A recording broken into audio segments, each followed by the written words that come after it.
The Cave in Rock Ferry is entering its longest contract shutdown in its history after nearly 2 weeks of being closed. Officials from Kentucky and Illinois say they want the ferry back in service, but there is still no agreement with the private operator. Both states have remained in contract during negotiations.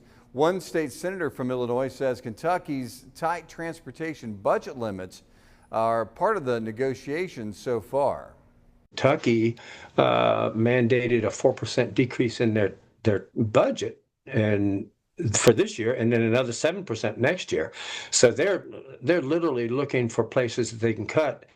And we don't feel that this is the place, nor do many of the Kentucky officials say the same thing. Kentucky transportation officials say the ferry's funding was not reduced despite statewide budget cuts. And they say the latest offer increased state support by 10% to just over $2 million a year, and that would be shared by both states.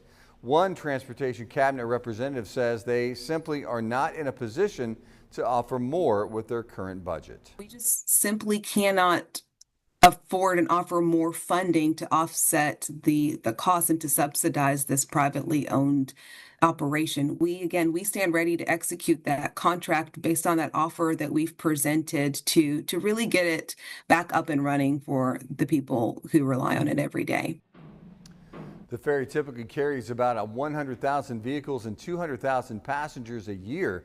Both states say they remain ready to reach an agreement, but there is still no timeline for when the ferry will return to service.